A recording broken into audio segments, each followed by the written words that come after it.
Hello my dear students, आज हम लोग बात करने वाले चैप्टर लाइफ प्रोसेस में एक्सक्रीटरी सिस्टम इन ह्यूमन। ये हम लोग का लास्ट टॉपिक है इस चैप्टर का, क्लास 10 सीबीएसई लाइफ प्रोसेस का ये एक्सक्रीटरी सिस्टम लास्ट टॉपिक। इसको समझते हैं कि किस प्रकार से ह्यूमंस में एक्सक्रीटरी सिस्टम काम करता है, कौन से उसके एक्सक्रीटरी ऑर्गन होते हैं और उसके इंटरनल स्ट्रक्चर क्या होते हैं और उसका रोल क्या है हमारी बॉडी में। तो ये समझते हैं। सबसे पहले तो एक देखते हैं कि एक्सक्रीटरी ऑर्गन्स है क्या। देखिए, अगर ह्यूमंस की बात किया जाए तो ह्यूमन में जो मेन एक्सक्रीटरी ऑर्गन होता है वो होता है किडनी। और किडनी जो होता है ये हमारे बॉडी में 1 पेयर प्रेजेंट होता है। किडनी के अगर नंबर ऑफ किडनी की बात किया जाए तो 1 पेयर मींस 2 यहां पर किडनी जो है प्रेजेंट होता है। और किडनी जो होता है अगर उसको देखा जाए तो हमारा जो लोअर पार्ट्स यानी स्टमक पार्ट्स है उस स्टमक पार्ट्स के जस्ट नीचे यहां पर प्रेजेंट होता है। किडनी में होता क्या, अगर देखा जाए किडनी किस शेप का होता है, इसकी आकृति कैसी है, तो एक जल्दी से एक रफली डायग्राम में बना रहा हूं यहां पर, आपको समझना है। इसमें जो किडनी होता है, ये किडनी मान लेते हैं, ये किडनी का एक है, ये राइट किडनी। थोड़ा सा इसको सही से क्लियर कर लें। बीन शेप का होता है, ये हो गया किडनी, ये इधर, और एक किडनी इधर की ओर रहता है।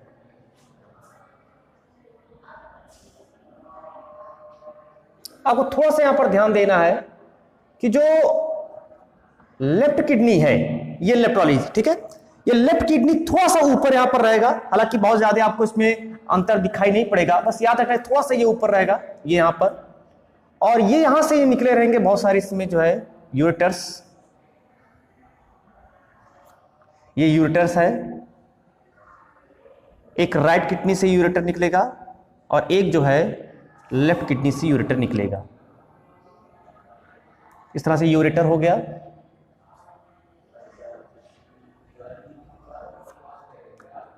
ये हो गया यूरेटर। यहां पर ये यूरेटर जो होता है, ये ओपनिंग होती है इसकी। जो यूरिनरी ब्लैडर्स होता है उस यूरिनरी ब्लैडर्स में इस यूरेटर का यहां पर जो है इंपॉर्टेंस है। ये यूरेथ्रा में ओपनिंग इसकी होती है।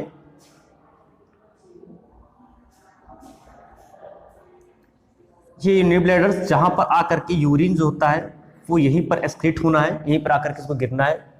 इसके अलावा इसी में ऊपर से अगर देखा है तो यहीं से आता है एक रीनल आर्टरी आता है, रीनल आर्टरी, और इसी में रीनल वेन भी आते हैं। रीनल वेन भी यहां पर मान लेते, दर्शा देते हैं यहीं पर छोटा सा। रीनल वेन्स को आप थोड़ा सा कलर कर देंगे जिससे कि ये क्लियर रहे कि हाँ ये रीनल वेन है, ठीक है, रीनल वेन, क्योंकि यहां पर इम्प्योर्ड ब्लड है। और आपको पता है कि जो इम्प्योर्ड ब्लड होता है उस इम्प्योर्ड ब्लड की अगर बात किया जाए तो इम्प्योर्ड ब्लड जो है ये थोड़े से ब्लू कलर का होता है, ब्लू शेप का यहां पर रहेगा, ये यहां पर आकर के जुड़ेगा। ये पूरा यूरेटर निकल गया, पोर्शन यहां पर भी वो चीज रहेगा और यहां पर, तो इस चीज को आपको यहां दर्शाना नहीं है।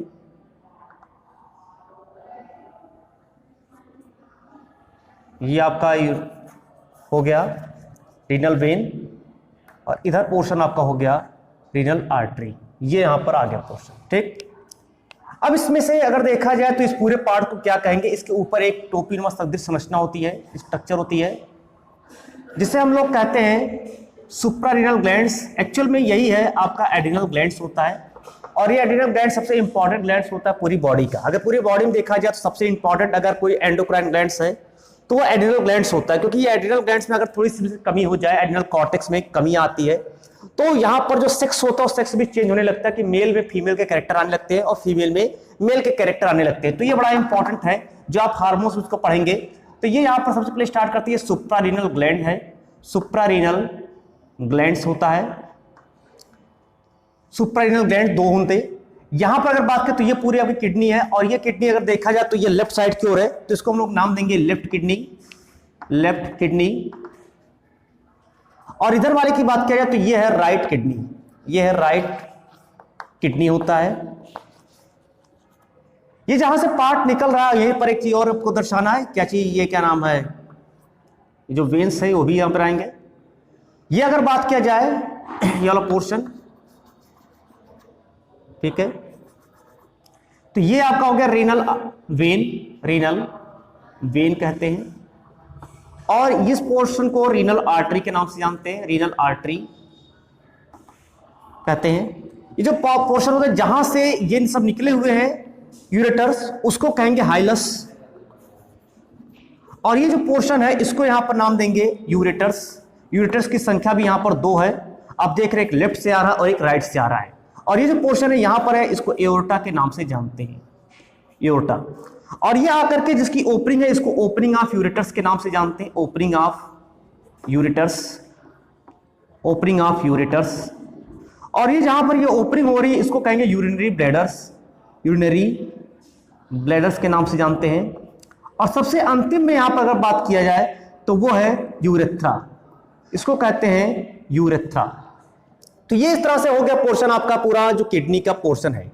तो किडनी अगर देखा जाए तो किडनी के अगर इंटरनल स्ट्रक्चर को दिखाया जाए तो मेन तो किडनी का जो फंक्शन होता है, इस किडनी के अंदर नेफ्रॉन प्रेजेंट होते हैं और नेफ्रॉन का काम होता है जो यूरिन है उस यूरिन का फिल्ट्रेशन करना। यहां पर आपको याद रखना यूरिया का फॉर्मेशन यहां पर नहीं होता है, यूरिया का फॉर्मेशन लीवर में होता है। और वो आकर के यूरिया जो है लीवर से इसमें बनता है, यहां पर इसका छन्नाकरण फिल्ट्रेशन के प्रोसेस होती है। अब अगर इसके सेक्शन को काट लिया जाए, इसको अगर सेक्शन में काटा जाए तो आपको किस प्रकार से फिगर दिखाई पड़ेगा, उसमें क्या क्या चीजें हैं वो आपको यहां पर देखने को मिलेगा।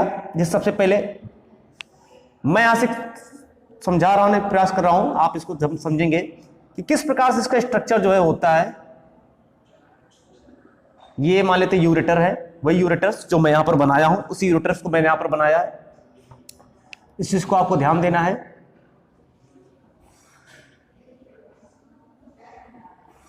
ये यहां पर अभी आपको फिगर हो सकता है समझ में ना आए कि मैं क्या बना रहा हूं, लेकिन मैं इसका इंटरनल स्ट्रक्चर यहां बना रहा हूं। आपको याद रहे ये इंटरनल स्ट्रक्चर मैं यहां पर बनाने का प्रयास कर रहा हूं।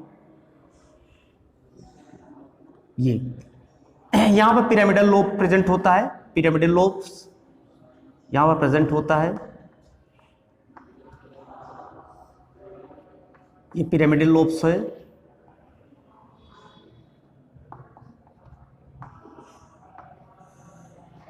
जब भी आप फिगर बनाइए तो उस फिगर में थोड़ा सा आपको ध्यान देना है कि आपको कहीं से एक पॉइंट उठाना जहां से आपको फिगर बड़ी इजीली वहां से उठ जाए और जिससे आप आसानी से उसको बना सके। तो ये एक फिगर बनाने का अपना एक तरीका यहां पर देखेंगे। इस पोर्शन को आप रीनल साइनस कहेंगे। ये रीनल साइनस जो वहां पर वेन्स है उस वेन्स से आकर के वेन्स साइनस में बढ़ जाता है, तो यहां पर रीनल साइनस पोर्शन यहां पर मान लेंगे आप, इसको रीनल साइनस है। और अब इसको आपको क्या करना है, कुछ ज्यादा नहीं करना है यहां पर, बस यहीं से इसको एक उठा देना है और ये फिगर आपका कंप्लीट हो गया। तो आपको देखना है कि यहां पर इस तरह से जो किडनी है उसी किडनी को यहां पर जो है तोड़ा गया है, एक तरह से काटा गया है, उसका एक लॉन्गिट्यूडनल सेक्शन किया गया है। ये यहां पर पोर्शन बन करके सामने आता है। ये अब इसमें थोड़ा सा नॉमिनेशन कर दे तो ये जो ऊपर वाला आप पाउडर देख रहे हैं इसको हम लोग रीनल कैप्सूल के नाम से जानते हैं। ये एक रीनल कैप्सूल होता है, रीनल कैप्सूल है। इस भाग को कॉर्टेक्स कहते हैं। यहां पर भी नेफ्रॉन पूरी तरह से धंसे होते हैं, नेफ्रॉन इससे प्रेजेंट होते हैं। ये जो पोर्शन देख रहे हैं इसको हम लोग कहते हैं यहां पर मेडलरी पिरामिड के नाम से जानते हैं। ये मिडला है तो इसलिए नाम दिया गया मेडलरी पिरामिड, चूंकि ये मिडला है, ठीक है। तो ये भी मोस्ट इंपॉर्टेंट 2 पार्ट्स इसमें होते हैं अगर देखा जाए किडनी में, एक कॉर्टेक्स होता है और दूसरा मिडला होता है। जो कॉर्टेक्स होता है आउटर लेयर ऑफ जो किडनी होता है उसको हम लोग कॉर्टेक्स कहते हैं, और जो सेंट्रल पॉइंट होता है किसी भी किडनी का तो वो उसको मिडला के नाम से जानते हैं। तो वो मिडलरी पिरामिड से यहाँ पर रहता है। ये जो पोर्शन आप देख रहे हैं यहाँ पर इसको हम लोग रीनल साइनस के नाम से जानते हैं, रीनल साइनस के नाम से जानते हैं। और ये जो मैंने हाइलस वहां पर लिखा है ये हाइलस यहीं पर है, ये हाइलस आपका मिल गया यहाँ पर। और ये आपका यूरेटर हो गया, यूरेटर हो गया। और ये आपका पेल्विस भाग हो गया, पेल्विस पार्ट्स है।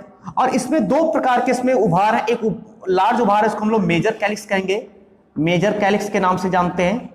और एक जो होता है इसको माइनर कैलिक्स के नाम से जानते हैं, माइनर कैलिक्स के नाम से जानते हैं। इसके अलावा इसमें अगर देखा जाए तो इसके बीच बीच में कुछ यहाँ पर जो पिरामिड्स है, इस पिरामिड्स के बीच बीच में एक स्पेस है, इस बीच वाले स्पेस को यहाँ पर कहते हैं रीनल कॉलम ऑफ बर्टिनी के नाम से इसको जानते हैं, रीनल कॉलम ऑफ बर्टिनी के नाम से इसको जो है जानते हैं। तो इस तरह से अगर देखा जाए तो जो किडनी होता है उस किडनी के इंटरनल स्ट्रक्चर को आप देखेंगे तो इस प्रकार के स्ट्रक्चर आपको दिखाई पड़ेगा। और उसमें आपको 2 पार्ट्स दिखेंगे, कॉर्टेक्स पार्ट दिखेगा और दूसरा मिडलरी पार्ट दिखेगा। कॉर्टेक्स और मेडुला दोनों पार्ट्स में जो है नेफ्रॉन जो पूरी तरह से भरे होते हैं। और आपको नेफ्रॉन अगर क्या है इसकी बात किया जाए तो nephron is the unit of kidney. Nephron क्या है अगर कहा जाए तो किडनी की स्ट्रक्चरल एंड फंक्शनल यूनिट होती है नेफ्रॉन। नेफ्रॉन क्या है? Structural and functional unit of kidney. तो आपको ये चीज याद रहेगा कि जो नेफ्रॉन क्या है, nephron is the structural and functional unit of kidney होता है। और नेफ्रॉन की अगर बात की जाए तो नेफ्रॉन में रीजनरेशन की कैपेसिटी नहीं होती। आपको इतना याद रखना है कि नेफ्रॉन में रीजनरेशन की कैपेसिटी नहीं होती है। और नेफ्रॉन जो होते हैं, अगर एक बार जितना ये एम्ब्रियोनिक डेवलपमेंट के टाइम जितने नेफ्रॉन बन जाएंगे किडनी में, मान लेते 10 लाख बन गए, 10 लाख, तो वो 10 लाख से आपका आजीवन रहेगा। अगर उसमें से कुछ नेफ्रॉन नष्ट भी हो जाते हैं तो कभी भी इनका रीजनरेशन नहीं होता है। ये केवल जब बनते हैं एम्ब्रियन डेवलपमेंट में, जितना बनना है वो एम्ब्रियन डेवलपमेंट के टाइम बन जाएगा। लेकिन जैसे जैसे बच्चे की शरीर का वृद्धि होगा इसकी लंबाई बढ़ेगी, बट नेफ्रॉन, दूसरा नेफ्रॉन यहाँ पर नहीं बनना है, रीजनरेशन की कैपेसिटी इसके पास नहीं होती। ये आपको यहाँ पर याद रखना है। तो ये यहाँ पर पोर्शन है, तो ये किडनी होगा, किडनी का इंटरनल स्ट्रक्चर हो गया। अब बात करते हैं नेफ्रॉन। नेफ्रॉन का मेन रोल जो इसमें पूरा किडनी में है वो नेफ्रॉन ही है। जो फिल्ट्रेशन की प्रोसेस होगी वो नेफ्रॉन में होगी, सारी प्रोसेस नेफ्रॉन में होगी। रीअब्जॉर्प्शन भी नेफ्रॉन से होगा। सोडियम आयंस का रीअब्जॉर्प्शन हो रहा है, चाहे पोटेशियम आयन का रीअब्जॉर्प्शन हो रहा है, चाहे क्लोराइड आयन का रीअब्जॉर्प्शन हो रहा है, चाहे वाटर का रीअब्जॉर्प्शन हो रहा है। तो सबका रीअब्जॉर्प्शन जो होगा वो नेफ्रॉन से होगा। और नेफ्रॉन से फिल्ट्रेशन की प्रोसेस होती है, मींस वहीं पर यूरिया जो होता है उस यूरिया का छन्नकरण वहां पर प्रोसेस रहेगी। तो ये समझते हैं सबसे पहले उसके थोड़ा सा नेफ्रॉन के बारे में जानते हैं कि नेफ्रॉन जो होता है, नेफ्रॉन की स्ट्रक्चर क्या है। देखिए जो नेफ्रॉन होता है इसके स्ट्रक्चर की बात करें तो सबसे मेन इसके पॉइंट क्या क्या होता है उसको आपको यहाँ पर मैं मेंशन कर रहा हूं। नेफ्रॉन में कुल 4 पार्ट्स यहाँ पर पाए जाते हैं, ठीक है। आपको याद रहे नेफ्रॉन में कुल जो है 4 पार्ट्स यहाँ पर प्रेजेंट होते हैं। और ये यहाँ पर इसकी कंडक्टिंग स्ट्रैंड में बना रहा हूँ। ये कंडक्टिंग स्ट्रैंड से बहुत सारे नेफ्रॉन आकर के यहाँ पर जुड़े रहेंगे, ठीक है। ये यहाँ पर बहुत सारे नेफ्रॉन यहाँ पर जुड़े होंगे, ये कंडक्टिंग स्ट्रैंड है और ये आगे चल करके कलेक्टिंग स्ट्रैंड में कन्वर्ट हो जाएगा। तो यही कई समय एक नेफ्रॉन का स्ट्रक्चर बना रहा हूँ। ये नेफ्रॉन है। नेफ्रॉन में जो ट्यूब्यूल्स होते हैं वो बहुत ही क्वाइल्ड होते हैं। ट्यूब्यूल्स कैसे होते हैं? बहुत ही ज्यादा क्वाइल्ड यहाँ पर ट्यूब्यूल्स जो है प्रेजेंट होता है। यहाँ पर क्या एक जो है इस तरह से बाउमेंस कैप्सूल होता है, जो इसका सबसे फर्स्ट पार्ट होता है। ये बाउमेंस कैप्सूल है। बाउमेंस कैप्सूल के अंदर की जो सेल्स होती है उसको पोडोसाइट कहते हैं। पोडोसाइट चपटी चपटी कोशिका बना, इसका ये नेक होता है। और फिर इस नेक के बाद यहीं पर कुछ जो पोर्शन यहाँ पर रहता है जिसको हम लोग जो है प्रॉक्सिमल कनॉइड ट्यूब्यूल्स के नाम से जानते हैं। ये प्रॉक्सिमल कनॉइड ट्यूब्यूल्स होता है। ये कहीं पर इसको रोटेट कर देना क्योंकि ये बहुत ज़्यादा क्वाइल्ड होता है। आपको याद रखना क्वाइल्ड बहुत ज़्यादा रहता है। ये यहाँ पर क्वाइल्ड हो गया, ठीक।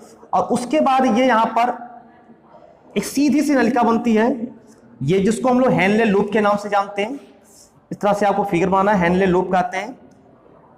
हेनले लूप में ये जो पोर्शन इसको डिसेंडिंग लूप कहते हैं, डिसेंडिंग लूप कहते हैं। और इसको असेंडिंग लूप के नाम से जानते हैं। असेंडिंग लूप थोड़ा सा आगे चल करके फिर थोड़ा सा मोटा हो जाएगा, इस तरह से होता है प्रोसेस। और उसके बाद फिर ये जो काफी क्वाइल्ड हो जाता है, फिर ये काफी क्वाइल्ड हो जाता है। ये यहाँ पर स्ट्रक्चर यहाँ पर देखने को मिल रहा है, ये क्वाइल्ड हो गया। ये इसका पूरा जो पोर्शन है इसको डीसीटी के नाम से आते हैं, डिजिटल कन्वर्टर ट्यूब्यूल्स के नाम से इसको जो है जाना जाता है। तो ये यहाँ पर पोर्शन है,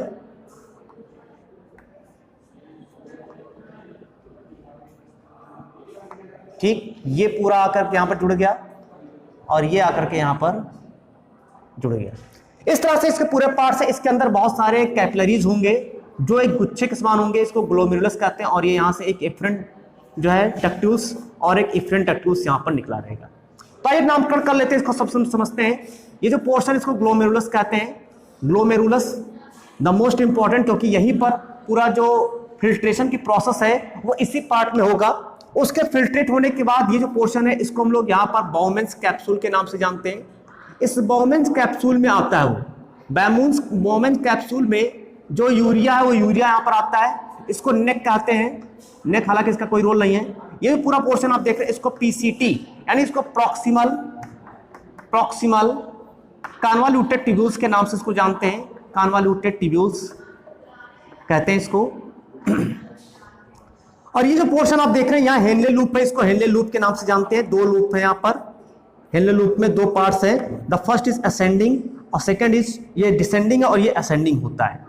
ये जो पोर्शन इसको डीसीटी के नाम से जानते हैं, डीसीटी, जिसको हम लोग कहते हैं डिस्टल कन्वॉल्यूटेड ट्यूब्यूल्स, डिस्टल कन्वॉल्यूटेड ट्यूब्यूल्स के नाम से इसको जो है जानते हैं। एक्चुअल में जो जब हमारे मान लेते हैं ब्लड प्रेशर लो होता है, जब हमारा ब्लड प्रेशर लो होता है तो उस समय होता क्या है, जो सोडियम आयंस का रीअब्जॉर्प्शन होता है वो सोडियम आयन का रीअब्जॉर्प्शन इसी डीसीटी यानी डिस्टल कन्वॉल्यूटेड ट्यूब्यूल्स से ही यहाँ पर रीअब्जॉर्प्शन की प्रोसेस होती है। तो आपको याद रखना है यहाँ पर, लेकिन ये कब होगा, जब एल्डोस्टेरॉन आएगा। एल्डोस्टेरॉन में जो मिनरलोकार्टिकॉइड्स होता है, जो एड्रिनल कॉर्टेक्स का एक बहुत ही इंपॉर्टेंट पार्ट होता है, मिनरलोकार्टिकॉइड्स हार्मोन्स है, वो मिनरलोकार्टिकॉइड्स क्या करेगा, यहीं से सोडियम आयंस को रीअब्जॉर्ब करेगा डीसीटी वाले पार्ट से। और ये जो आप देख रहे हैं यहाँ पर ग्लोमेरुलस वाला पार्ट से, यहीं पर जो यूरिया आया, यूरिया के साथ ब्लड में यूरिया जब मिल करके आएगा तो वहां पर उसका छन्नाकण होगा और जो यूरिया होगा उस यूरिया को यहाँ पर भेज दिया जाएगा, बाकी चीजों को यहाँ से छान करके हटा दिया जाएगा। हालांकि फिर भी कुछ न्यूट्रिएंट्स जो होते हैं वो पहुंच जाते हैं, तो उसका लगातार यहाँ पर रीअब्जॉर्प्शन होता रहता है और रीअब्जॉर्ब होते होते केवल जब यूरिया बचता है, कुछ वाटर मॉलिक्यूल्स यहाँ बचते हैं, तो वो यहाँ से कलेक्टिंग ट्यूब्यूल्स के थ्रू जो है निकल करके यूरेथ्रा में जाकर के बाहर निकल जाते हैं, यहाँ से यूरिया जो है बाहर निकल जाता है।